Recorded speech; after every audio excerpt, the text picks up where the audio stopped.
नमस्कार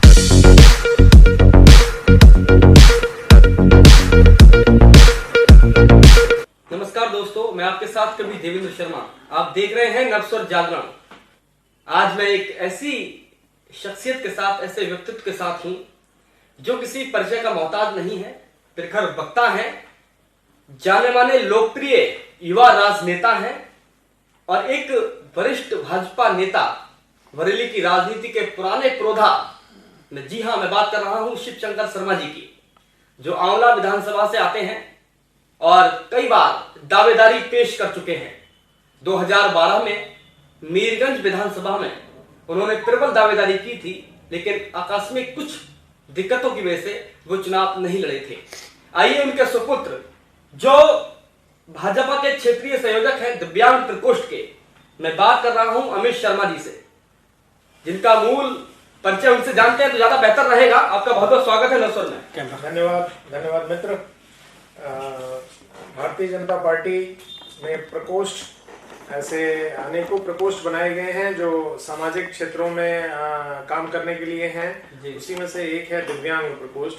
दिव्यांग जनों के हितों की रक्षा करना, उनके लिए संघर्ष करना, उनके किन्हीं समस्याओं को, चीज़ों को पार्टी के स्तर पर, संगठन के स्तर पर उन बातों को उठाना, इस काम के लिए एक प्रकोष्ठ बनाया गया है, जिसमें क्षेत्र ब्रज का मुझे संयोजक भाजपा ने काम दिया है करने के लिए, और इस नाते मैं आपके बीच तो मैं पंडित शिव शंकर शर्मा, जो आंवला तहसील का एक ग्राम राजा की शिवपुरी, यह रामगंगा की तलहटी में बसा हुआ एक प्राचीन गांव है और उस गांव के मूल निवासी हैं हम।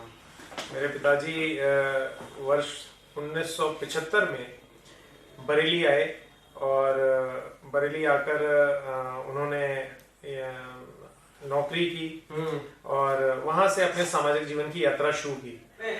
एक वहां पर बहुत बड़ा आंदोलन आप लोगों ने खड़ा किया था, जो पुल संघर्ष समिति थी, उसके आपके पिताजी अध्यक्ष थे, क्योंकि वो बहुत जरूरी आवश्यकता थी क्षेत्र की। पुल बचाओ संघर्ष समिति, जब ये पुल स्वीकृत हुआ तो एक राजनीतिक विद्वेष कह लीजिए और निजी महत्वाकांक्षा कह लीजिए, मैं बहुत अपने आप को उस लायक नहीं समझता कि मैं उन लोगों पर किसी पर उंगली उठा सकूं, लेकिन वो कहीं ना कहीं दूरदर्शिता का अभाव रहा, जिसके चलते पुल को जहां अपेक्षित था वहां ना बनाकर वहां से 12 किलोमीटर दूर खादर में भेज दिया गया।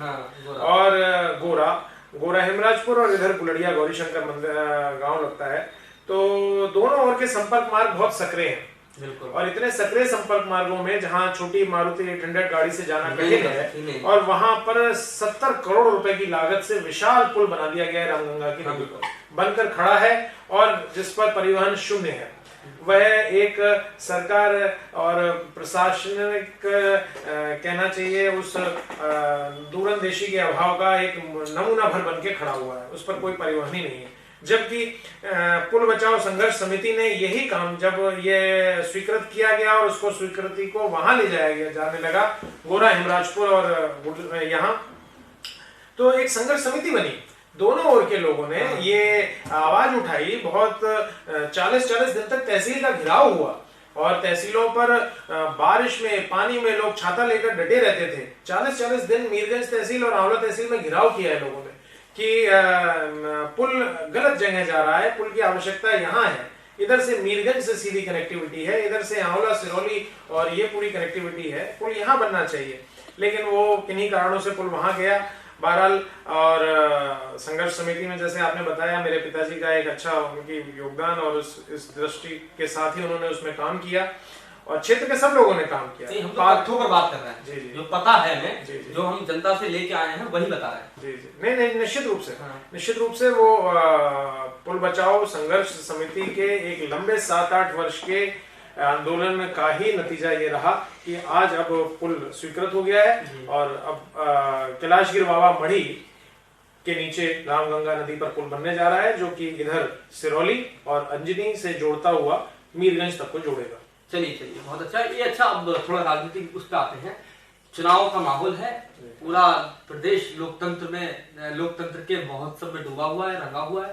तो इस बार आपका कौन सी विधानसभा से आने का मन है और टिकट की दावेदारी कितनी प्रबल है आपकी? जी, निश्चित रूप से भारतीय जनता पार्टी के कार्यकर्ता के नाते और संगठन में काम करने के अपने अनुभव को अब जन सामान्य के लिए हम अपने आप को प्रस्तुत कर पाए, इस दावे को लेकर हम भी प्रयासरत हैं, संगठन में प्रयासरत हैं और मेरे पिताजी चुनाव लड़ेंगे। ठीक है। यदि भारतीय जनता पार्टी उन्हें विश्वास जताती है तो वे चुनाव लड़ेंगे। और नहीं जताती है तो? अब नहीं जताती है यदि तो संगठन जो तय करेगा, फिलहाल संगठन के तो नहीं लड़ेंगे, अनुशासन से बंधे हुए हैं और जैसे लड़ेंगे तो बीजेपी से बनना नहीं। जी, आप कह सकते हैं। ठीक है, ठीक है। तो कौन सी विधानसभा, मतलब मीरगंज या फिर आंवला? दोनों ओर की जनता ने उन्हें बहुत प्यार और स्नेह अपनापन दिया है। दोनों ओर की जनता के बीच में बहुत रिश्ते वास्ते हैं। तो ये भारतीय जनता पार्टी को तय करना है कि वो उनका उपयोग कहाँ करती है, मीरगंज करती है अथवा आंवला करती है। दोनों ही तरफ चुनाव लड़ने के लिए मैं सक्षम हूँ। ठीक है। आपकी भागीदारी क्या रहेगी, क्योंकि आप युवा हैं और बीजेपी का नेतृत्व भी कर रहे हैं, क्षेत्रीय संयोजक का, दिव्यांग प्रकोष्ठ का, तो आपकी क्या भागीदारी होगी इलेक्शन में? देखिए, ये जो प्रकोष्ठ का काम मुझे मिला है, संयोग से मैं अपने आप को सौभाग्यशाली मानता हूँ कि यह एक राजनीति क्षेत्र में मुझे सेवा का काम करने का अवसर मिला है। दिव्यांग जनों का यह नाम ही भारतीय जनता पार्टी ने दिया, जिनको पहले विकलांग कहते थे, आज उन्हें दिव्यांग नाम से संबोधित किया गया है। यदि किसी में कोई अक्षमता है शारीरिक रूप से, तो मानसिक रूप से ईश्वर उन्हें इतना क्षमतावान बना देता है कि वो विकलांग ना होके दिव्यांग हो जाते हैं। और ऐसे दिव्यांगों के बीच में ये मेरा सौभाग्य है कि राजनीतिक क्षेत्र में काम करने वाली पार्टी भारतीय जनता पार्टी ने मुझे दिव्यांगों के बीच में काम करने का अवसर प्रदान किया। तो ये सेवा का काम है, नंबर एक बात। और मैं अपनी भूमिका संगठन ने जहां मेरा उपयोग जरूरी समझा है, मैं उसको करूंगा। और अगर आप चुनाव लड़ते हैं जी, तो आप क्या बदलाव करेंगे और क्या आपकी मांग, क्या आपके वादे हैं, जनता से कहना चाहें? मीरगंज विधानसभा और आंवला दोनों बताएं। देखिए, चुनाव यदि होगा तो मेरे पिताजी, मैंने आपको जैसे पहले बताया कि वो चुनाव लड़ेंगे। आज संयोग से आपका उनसे मिलना नहीं हो पाया है, लेकिन स्थानीय समस्याएं जो भी हैं, आज जनप्रतिनिधि को क्षेत्र की जनता अपने माई बाप की तरह, एक प्रकार से जो क्षेत्र में हमारा लीडर है उसे उस दृष्टि से देखती है।